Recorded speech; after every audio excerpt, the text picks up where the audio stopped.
मेरी अम्मी की कमीज़ के अंदर से ना ऐनक निकली है। वो ऐनक मेरे बहनोई उस्मान की थी।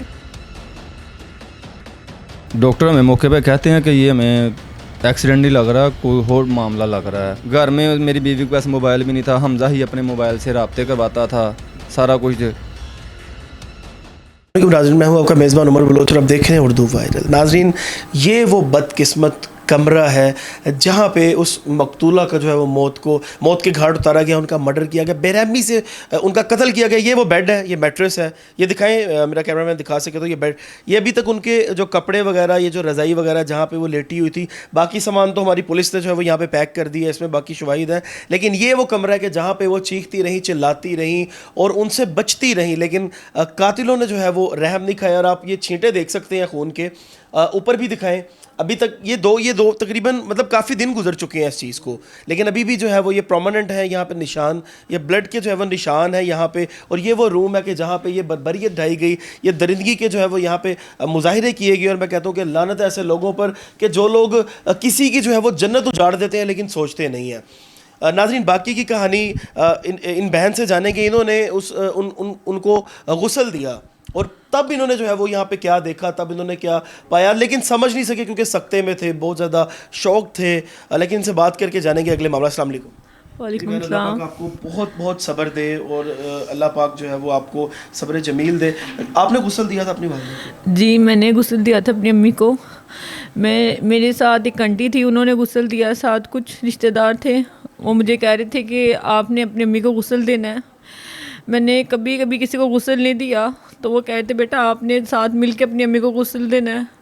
तो जब वो मेरी अम्मी को गुस्ल देना भी शुरू किया, उन्होंने मेरी अम्मी की कमीज़ को कटिंग की है। तो मेरी अम्मी की कमीज़ के अंदर से ना ऐनक निकली है। मैं वहाँ बैठी हुई, उन्होंने मुझे ऐनक पकड़ाई है। वो कह रहे हैं ये आपकी अम्मी की ऐनक है। तो मैं उनको आगे से कह रही हूँ कि मेरी अम्मी तो ऐनक लगाती नहीं थी। ये उनको कह दिया, पर ये नहीं दिमाग से सोचा कि अगर माँ ऐनक नहीं लगाती तो वो ऐनक किसकी है। वो ऐनक आपके बहनोई उस्मान की? वो ऐनक मेरे बहनोई उस्मान की थी, जो मेरी अम्मी के साथ जब मार पीट कर रहा था, उनको मार रहा था, उनको कत्ल कर रहा था, तो वो गुत्तम गति में लड़ाई में उनकी कमीज़ के अंदर चली गई, जो उस गलीज़ को भी नहीं पता चला कि उनकी कमीज़ के अंदर चली गई, या नहीं तो वो निकाल लेता अपनी ऐनक। वो उसकी नज़र की आई साइड की थी, वो उस्मान की थी। बेड पे जो है वो उनको मारा गया, इसी बेड पे, इसी कमरे पे मेरी अम्मी के साथ घुलते रहे हैं, उन्हें मारते रहे हैं, तशद्दुद करते रहे हैं, डंडों से मार। वो अकेली घर में थी, इनके चंगुल में आ गई, बचाती होगी अपने आप को, पर उनमें से उनकी कोई औलाद उनके पास नहीं थी, ना कोई बेटी ना कोई बेटा। अच्छा नाज़रीन, नुमान भाई भी हमारे साथ मौजूद हैं जिनकी वाइफ के ताल्लुकात थे इनके बहनोई के साथ और इनके सौतेले भाई के साथ।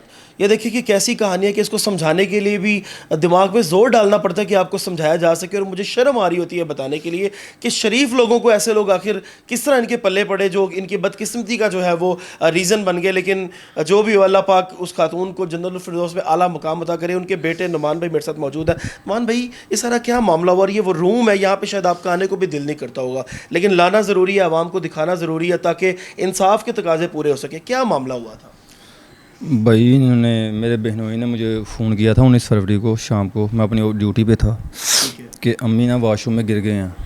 तो मैं रास्ते में घर आ रहा हूँ, तो उसने फिर रास्ते में फ़ोन आ जाता कि तुम ना मुंशी हॉस्पिटल आ जाओ। मुंशी हॉस्पिटल पहुँचता हूँ तो 10 मिनट के बाद वालदा मेरी की एम्बुलेंस आती है, तो उसमें उनकी डेथ हो चुकी होती है।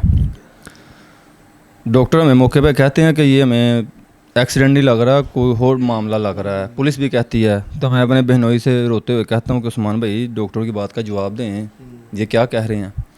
तो मुझे वो यही कहते हैं कि भाई साइड पर होकर इनकी बातों में नहीं आना, इनका काम ही यही है पैसे में छोड़ना।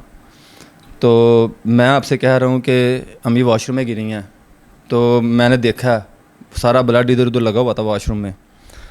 तो मेरा बहनोई है, इतना मजबूत रिश्ता है, बहन मैंने अपनी उसके हवाले की हुई है। मान होता है उस रिश्ते पे। तो हमारा रिलेशन भी बहुत अच्छा था कि इस तरह का भाईचारा था कि मैं कभी सोच भी नहीं सकता कि वो अंदर ही अंदर मेरी वालदा को लेकर इतनी नफ़रत पा रहा है, और मेरी बीवी के साथ उसकी फ्रेंडशिप है इस तरह का। मुझे कुछ भी नहीं था ऐसा पता, क्योंकि मेरी गैर मौजूदगी में वो आता था। घर में मेरी बीवी के पास मोबाइल भी नहीं था, हमजा ही अपने मोबाइल से राब्ते करवाता था सारा कुछ। मेरी बीवी अपने पीछे भी मेरे जो सुतेला भाई है उसी के नंबर से रब्ता करती थी। उसके साथ भी सुना है कि ताल्लुकात है जो सुतेला भाई था। वो थाने जाके पता चला, पहले नहीं था बता रहा। दौरान तफ्तीश एक दफ़ा हुई, दूसरी दफ़ा हुई, तो फिर हर चीज़ ना स्टेप बाई स्टेप बाहर आई है। खुल के आगे जो कि आपको होशरबन इंकशाफात हो गए कि ये हुआ क्या है। हाँ, कि क्योंकि हमने तो तदफीन कर दी थी ना, मैंने अगले दिन अपनी वालदा की कि ये रूम में ये जो बेड है, ये इन्होंने गद्दा सारा खून था, ये उल्टा कर दिया हुआ था।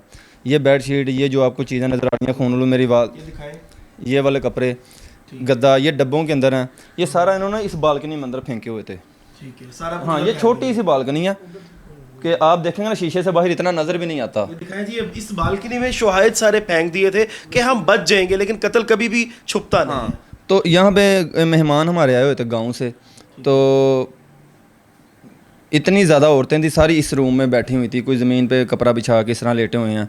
तो कुल्लों वाले दिन जैसे ही रश कम हुआ है, तो हमारा अम्मी का साथ वाला रूम था, तो हम चारों बहन भाई तदफीन के बाद उस कमरे से बाहर ही नहीं जाते थे कि ये हमारी अम्मी का कमरा है, ये इस जगह पे हमारी अम्मी बैठे होते थे। हम इस तरह आपस में बातें करते थे रो रो के बहन भाई। तो ये पता ही नहीं था कि इस कमरे में अम्मी के साथ इस तरह इन्होंने कत्ल किया वालदा का।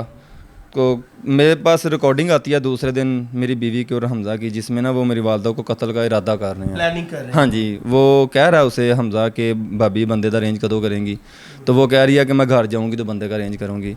अब मुझे नहीं पता कि उसने पीछे जाके किससे बंदे का अरेंज करना है, ठीक है, क्योंकि मेरा जो साला है ये वकूए से 4-5 दिन लगातार आता रहा। बिलाल नाम है उसका, ठीक है, मामिया कॉलोनी में इनका घर है, भट्टी हॉस्पिटल फाटक पे, उसके आगे मियाँ बाबर असलम फट्टे वाला के काफ़ी नामवर है वहाँ पे। तो रिकॉर्डिंग आती है, तो कुल्लों वाले दिन जब फ्री होता हूँ तो मेरा साला कब्रिस्तान पे मेरे पीछे आ जाता है और मुझे ना वो एक बात बताता है बहुत झटके वाली, के मुझे कहता है पता तुझी वालदा के साथ क्या हुआ है। मैं रिकॉर्डिंग सुन चुका हुआ था अपनी बीवी को, हमज़ा को, और कम से कम पता था मेरे जहन में अभी उस्मान नहीं था, मुझे हमज़ा को और अपनी बीवी की रिकॉर्डिंग मैं जहन में सोच के मेरा शक उन पे जा रहा था। तो मैं कहता हूँ हमज़ा ने कत्ल किया है, तो वो मुझे कहता है कि एक और शख्स है, तो मैं उससे कहता हूँ कौन है, वो कहता है आपका बहनोई उस्मान है। तो मैं उसकी बात सुन के ना ज़मीन पे गिर जाता हूँ, क्योंकि बुलाने वाला मुझे उस्मान, मेरे सीने ला के सबसे पहले रोने वाला उस्मान, मेरी वालदा के ये जो कदम पे ये जो खाना शाना टेंट शेंट ये वो बाहर फिरने वाला उस्मान, काम सारे यही कर रहा है, रो भी सबसे ज़्यादा यही रहा है। तो मैं कह रहा हूँ कि इसको भी तकलीफ़ है, कितना दुख है, लेकिन मुझे ये नहीं पता था कि ये कातिल है।